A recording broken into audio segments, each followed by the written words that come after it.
Hola, bienvenidos con todos. Es un gusto tenerlos nuevamente aquí. Hoy vamos a tratar acerca de un tipo de fármacos que es menester conocerlos, los cuales son los antiarrítmicos. Veremos su mecanismo de acción, su clasificación y un poco de fisiología cardíaca. Bueno, sin más dilación, comencemos. Bien, los antiarrítmicos. ¿Qué son? Son un grupo de fármacos que ayudan a prevenir, a suprimir o tratar las arritmias cardíacas, que vienen a ser alteraciones rítmicas del corazón. Por ejemplo, en el caso de la frecuencia, cuando aumenta la frecuencia se viene a denominar taquiarritmias, cuando reducen bradiarritmias. La clasificación de los antiarrítmicos fue dada por Vaughan Williams, farmacólogo británico, que nos mencionó esta clasificación en 4 clases a sus 70 años de edad. Claro que Williams nos mencionó también que esta clasificación tenía falencias, en las cuales algunos tipos correspondientes a una clase tenían características semejantes a otras clases. Actualmente se sigue usando en el ámbito clínico la clasificación como tal, pero se ha incluido uno extra, que lo vamos a ver. Antes de mencionar las clasificaciones, vamos a ver la electrofisiología del corazón. Si hablamos electrofisiología, vemos que es lo que nos estudia la actividad eléctrica. ¿En qué caso? Si es biológico, en las células y en los tejidos. Vamos a definir 3 conceptos: potencial eléctrico, de membrana y de acción. El potencial eléctrico lo vamos a entender como la diferencia de cargas entre dos puntos.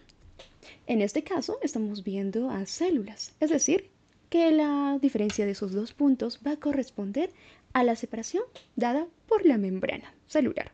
Entonces la denominamos potencial de membrana. Diferencia de dos puntos separados por la membrana, que sus voltajes son diferentes. En este caso, en la célula, en el interior va a haber cargas negativas y en la parte externa, extracelular, va a haber cargas positivas. Eso es una célula en reposo, por lo que se denomina potencial de membrana en reposo. Cuando la célula se activa, se va a generar un potencial de acción y va a haber momentáneamente un cambio de voltaje. Va a ser un cambio rápido y transitorio del potencial eléctrico de una membrana celular. Y para eso va a corresponder fases. Encontrábamos a una membrana en un estado polarizado. La primera va a ser la despolarización, sale de ese estado. La repolarización vuelve, o la hiperpolarización, y la fase de restablecimiento. Para que veamos el potencial de acción, sí suele ser en células que van a tener una función como de contracción, corazón, que es un músculo cardíaco o músculo esquelético, y también las células nerviosas, las que lo están dirigiendo. Veamos en el corazón. El potencial de acción vamos a tener de dos tipos morfológicos distintos: potencial de acción del marcapaso y potencial de acción ventricular. Miren, deténganse a mirar la morfología distinta que hay en cada uno. Y para eso vamos a estudiar al segundo. Potencial de acción ventricular va a corresponder a 5 fases. La primera, que es aquí, 0. Otra, que es 1, un pequeño descenso, una línea que vemos que es la meseta, llamada fase 2, otra que es un gran descenso, la fase 3, y otra lineal que está en la parte inferior, que es la fase 4. Como pueden observar, el potencial de acción va a corresponderse en voltajes, pero como estamos hablando de cantidades muy pequeñas, microscópicas, se ven en milivoltios. Va a ir Va a rondar generalmente entre los menos 60 a menos 90 milivoltios. Vamos a ver la primera fase del potencial de acción ventricular, fase 0, la cual corresponde a lo que hemos visto, a la fase de ascenso, a esto lineal, que me va a corresponder en lo que me alcanza el potencial de umbral. Cuando llega al potencial de umbral, la membrana celular va a aperturarse los canales de sodio y por lo tanto va a haber una afluencia, una entrada de sodio, que genera la despolarización de los miocitos de la célula muscular. Otra pequeña fase que es la fase 1, que viene ese pequeño descenso. Esta fase 1 es denominada la fase de repolarización inicial, en la cual se va a cerrar los canales de sodio, deja de ingresar sodio, pero se abren los canales de potasio, es decir, hay un eflujo, una salida de potasio y por lo tanto va a haber caída del voltaje, va a restablecerse a cargas negativas.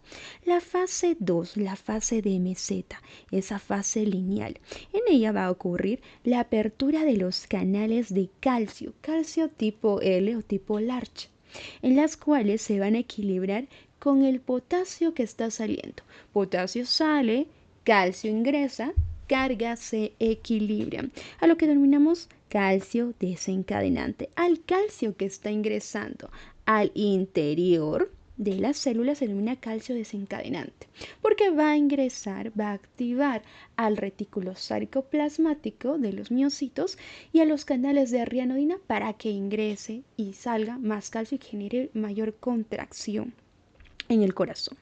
La fase número 3. La fase número 3 ve en ese gran descenso, se denomina repolarización. En este caso, rápido. No confundan con el temprano, que era la 1. La 3. Hay un eflujo de potasio rápido, una salida de potasio. Se han cerrado los canales de calcio y ya recordamos que no estaban abiertos los canales de sodio. Está saliendo potasio. Por tanto, la célula se va a repolarizar. Y la fase 4, que es un estado de reposo, la parte lineal, que espera la señal de despolarización del próximo potencial para volver a nuevamente todo este ciclo. Vemos un pequeño esquema de lo ocurrido. Fase 0 hasta la fase 4, exterior e interior de la membrana. Con otro color vamos a verlo que la fase 0 va a ingresar el sodio al interior. Fase 1 va a salir el potasio.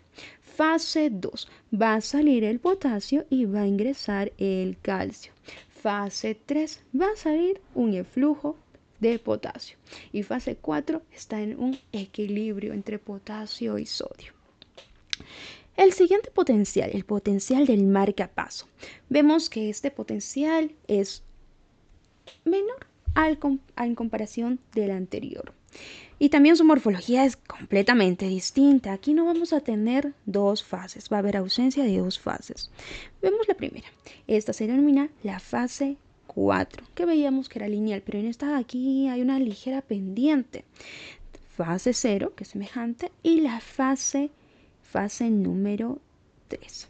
0, 4 y 3. 0, 4 y 3. Comencemos por la 0. En este caso va a alcanzar el umbral de potencial de membrana, como en el anterior, y se va a aperturar los canales de calcio dependientes de voltaje. En el caso anterior eran los canales de sodio. Aquí es canales de calcio, que me van a despolarizar al miocito. La fase 3, que ven que hay una caída, es la repolarización. Hay cierre de los canales de calcio y nuevamente apertura de los de potasio para que se genere un eflujo de potasio. Y la fase 4, quiero que notes la pequeña, la ligera pendiente ascendente. No es lineal como en el caso anterior, sino es ascendente y progresiva. La fase 4.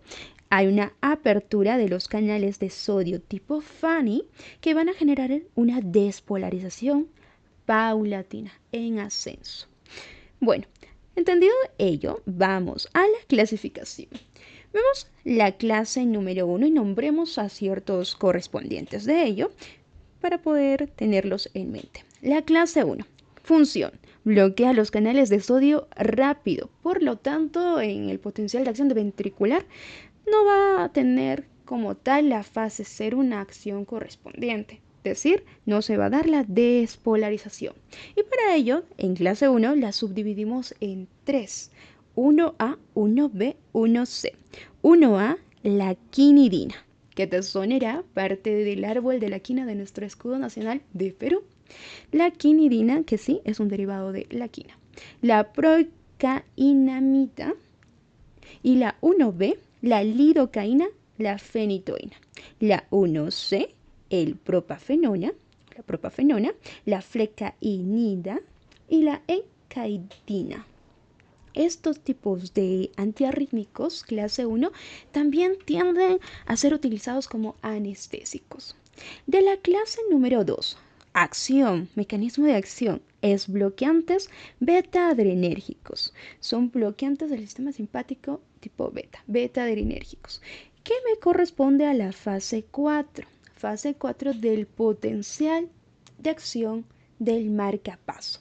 Y si puedes notar como son beta bloqueantes, todos terminan en LOL. Esmolol, metoprolol, atenolol, carvedilol, propanolol, excepto uno, sotalol. Sotalol es un beta-block, pero no corresponde a la clase 2, sino a la clase 3. Su acción de ellos son bloquear canales de potasio. Por lo tanto, evita la repolarización de la fase 3 del potencial de acción ventricular.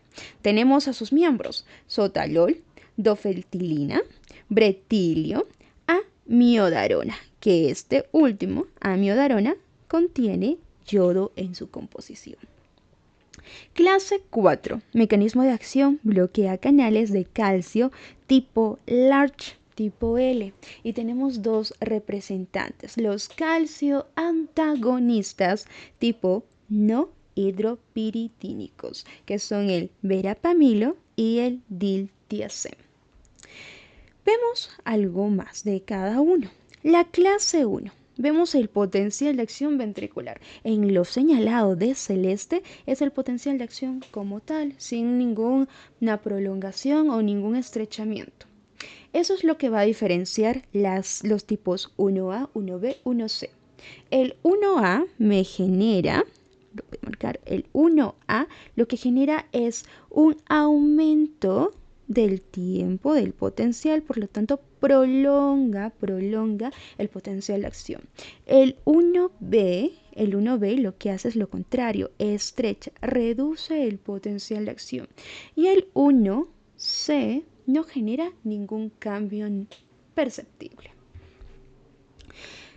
Vemos que también, ya como se mencionaba, son usados como antiarrítmicos y también como anestésicos locales. Su función en ambos casos es bloquear los canales de sodio. En el caso de anestésicos, me reduce el potencial de acción que va a mandar la información de dolor nociceptiva, mientras que como arrítmicos, lo que reduce es la conducción cardíaca en los tres tipos. Vemos que el uso es dado de diferente manera en cada uno. En 1A es usado para arritmias tanto atriales como ventriculares. En el 1B es usado para arritmias ventriculares y 1C supraventriculares, también denominadas atriales. En el caso del efecto o la afinidad que tienen a esos receptores, caso de 1C, es fuerte la unión que va a tener al canal de sodio. En 1A es moderado y el débil, la unión débil, es en el 1B. Pero algo importante, en el 1B va a tener, a pesar de que tenga una unión débil al canal de sodio, va a ser selectivo ante células isquémicas, es decir, que su uso se da post un infarto al miocardio, una isquemia. Caso de la 1C, está contraindicado usarlo después de una célula en células isquémicas, es decir, post-infarto. Está contraindicado. El potencial de acción, como lo acabamos de ver en el esquema, el potencial de acción en la 1C no corresponde a ningún efecto de prolongación o estrechamiento. 1A lo prolonga, 1B lo estrecha, lo acorta. Y lo mismo corresponde al potencial de reposo absoluto, o llamado también efectivo. Si se alarga el potencial, se prolonga, también el potencial de reposo se va a prolongar. Si en el caso se acorta, también se va a cortar. Y si no sucede ningún efecto, pues tampoco va a corresponder a ningún efecto dado.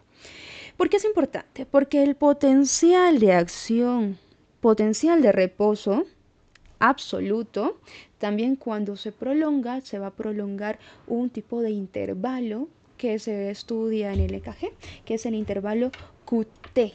Y el QT largo, cuando está prolongado, tiende a llevar un tipo de arritmias muy difícil de controlar, que son las torsadas de Points, que en breve lo vemos.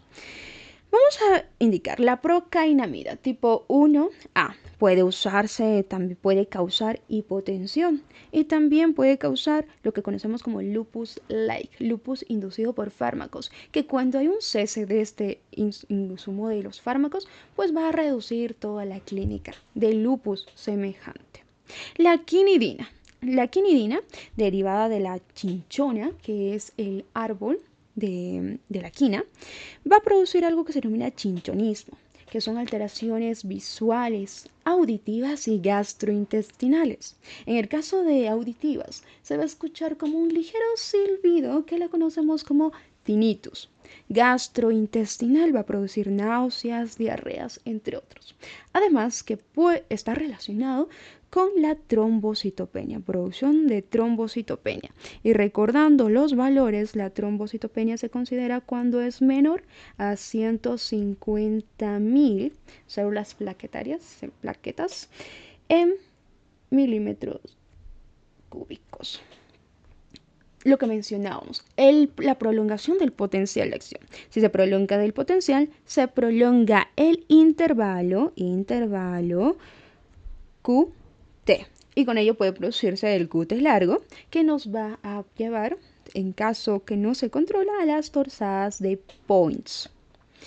En caso de 1B, tenemos a la fenitoína, que es su uso estado en arritmias producidos por digitálicos, los digitales, que derivan de una planta llamada Digitalis purpurea, que lo vamos a relacionar, los digitales, en una hipótesis planteada por las pinturas que contenían como materia prima las pinturas de Vincent Van Gogh. En breve lo vemos. La segunda clase teníamos a los beta block. Estos vamos a ver que van a bloquear la fase 4 del potencial de acción del marcapaso. Para ello vamos a nombrar lo que ya habíamos visto previamente. Fase 4, fase 0, fase 3. Esto es el esquema de Celeste, lo esperado. Pero si vemos en lo que va a ser dado por los beta block, el mecanismo de acción, vemos que la fase 4 se está prolongando, pues es lo que nos produce.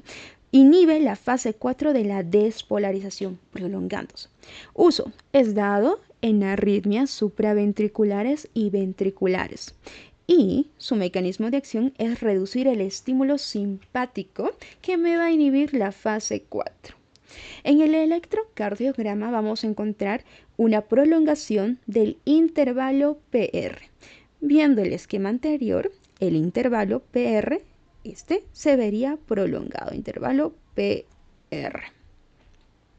Además, que los efectos secundarios se van a encontrar las bradicardias, por la reducción del sistema simpático, hipotensión, que también recordamos que parte del sistema simpático, algunos en sus receptores correspondientes generan vasoconstricción inhibida, no va a haber esto, hipotensión. Y también broncoespasmo, claro, cuando son no selectivos, El tercero, clase 3. Teníamos que bloquear los canales de potasio. Nuevamente el esquema, lo de Celeste es lo esperado. Los tipos de clase 3 lo que me hacen es prolongarme este potencial de acción. Y lo tienes en mente, ¿cierto? Aumenta el potencial de acción, aumenta el intervalo QT y con ello posiblemente unas arritmias de torsada de Points. El uso es dado en taquiarritmias y su mecanismo de acción bloquear los canales de potasio y por lo tanto me reduce la repolarización. Aumenta el potencial de acción y aumenta el potencial de reposo absoluto o efectivo, prolongándome en el EKG el intervalo QT. Tenemos al representante a la amiodarona, que es una sustancia lipofílica, es decir, que es soluble a solventes apolares. Genera microdepósitos a nivel corneal del globo ocular y va a contener en su composición yodo, por lo que me puede producir como efecto secundario desorden tiroideo y tiende a tener también relación con una toxicidad hepática. por su composición. Sotalol, que veíamos que es un tipo de beta bloqueante, el único beta block que corresponde a la clase 3. Está estrechamente relacionada a las torsadas de Pons, a diferencia de las anteriores del propio grupo. La clase número 4. La clase número 4 a los bloqueadores, los antagonistas de canales de calcio no hidropiridínicos, que vamos a ver que también me está prolongando el potencial de acción del marcapaso, lo esperado de Celeste y lo que genera este tipo de antiarrítmicos. Decrece la pendiente de la fase 4 y también de la fase 0, por lo que produce reducción de la despolarización. Vemos cómo decrece esta pendiente. Prolonga la repolarización. El uso es dado en taquicardias supraventriculares y su mecanismo de acción es bloqueando los canales de calcio. Por eso se llama antagonistas, prolongando la conducción del sistema nodal. En el caso del electrocardiograma se ve prolongado el intervalo PR, algo que te asemeja, tiene semejanza algo en el EKG y también en su mecanismo con los tipo número 2, con la clase número 2. Y ciertamente, vamos a ver de forma general, la clase 4 y la clase 2 van a actuar sobre todo en la parte supraventricular, por lo tanto potencial de acción del marcapaso. Tenemos a los dos que hemos visto, verapamilo y diltiazem. El verapamilo es un depresor miocárdico que también genera la misma función que el diltiazem. No obstante, su efecto es mayor en este caso, como depresor miocárdico. El diltiazem también lo tiene, pero su efecto primordial es generar vasodilatación. Y como indicábamos, tenemos una clase extra que algunas bibliografías también la incluyen, tanto a la adenosina como a la digoxina. Vemos a la adenosina. La adenosina viene a ser sustancias que se van a unir a receptores de adenosina, por eso es su nombre, que me van a generar activación de un tipo de transportador receptor que está unido a la proteína G. A la proteína G tipo I, por lo tanto su acción es inhibitoria. Lo que me va a inhibir es a la adenilato ciclasa y con ello, como esperábamos, no se va a producir el segundo mensajero, el AMP cíclico, porque está inhibida. No se produce el AMP cíclico y con ello va a haber una reducción de calcio interno, porque el AMP cíclico lo que me generaba es liberar del retículo sarcoplasmático el calcio. Reduce el calcio y con ello va a reducir un transporte que era entre calcio y potasio. El potasio, que se encontraba al interior de la célula, va a empezar a salir. Sale en grandes cantidades. Se genera la salida del potasio, pierdes cargas positivas que tiene el potasio y por lo tanto se llama una hiperpolarización, cargas negativas dadas al interior de la célula. Esto genera un aturdimiento momentáneo en el nodo auriculoventricular. El uso es dado en taquicardias supraventriculares y claro, el aturdimiento no va a ser prolongado, va a ser breve, puesto que su tiempo de vida media de la adenosina es de 15 segundos. La digoxina, como tal, la digoxina tiende a ser usada en la insuficiencia cardíaca y en la fibrilación auricular. ¿Por qué? Porque me va a reducir el estímulo simpático. Su mecanismo de acción es aumentando la inotropía, la fuerza de contracción del miocardio, del corazón. Efectos secundarios va a ser dado por un bajo índice terapéutico, es decir, que se necesita poca dosis del medicamento para nosotros obtener el efecto esperado. Lo que me lleva a producir una alteración en el sistema colinérgicos, como son síntomas colinérgicos como diarrea, náuseas, vómitos. También, en el caso del corazón, produce arritmias y en el caso de la célula, en la vía sanguínea, va a producir hiperpotasemia, incremento de potasio. Vemos por qué, su mecanismo de acción. Tenemos aquí al transportador, al ATP ASA. El ATP ASA que me transporta tres sodios al exterior y 2 potasios al interior con un gasto energético de ATP. La digoxina va a unirse en este punto. Va a interrumpir el flujo del potasio. Compite con el potasio. Por lo tanto, el potasio se va a quedar en el exterior de la célula, produciéndome hiperpotasemia. El sodio no va a salir, lo que genera concentraciones aumentadas de sodio intracelular. También teníamos indirectamente el transportador de sodio y calcio, ingreso de sodio y salida de calcio. El sodio que necesitaba salir por esa razón, el sodio que ahora se encuentra dentro ya no va a poder hacer ese transporte con el calcio. E indirectamente la digoxina me va a incrementar los niveles de calcio intracelular. Sodio y calcio aumentados. El calcio, recordábamos que me actúan parte del puente cruzado, fisiología, de la unión entre actina y miocina y por lo tanto genera mayor fuerza de contracción, a lo que se denomina como efecto inotrópico positivo. Eso es un mecanismo de la digoxina. Hipotéticamente se ha planteado que la digoxina formaba parte del tratamiento que ha recibido Vincent Van Gogh por parte del médico Paul Gachet. Y por último les quiero enseñar esta imagen dada por el artista postimpresionista, que podemos observar a su médico, el doctor que lo trataba solamente 2 meses, junto con la planta digoxina purpúrea, que claro que derivada de ella nos produce a la digoxina.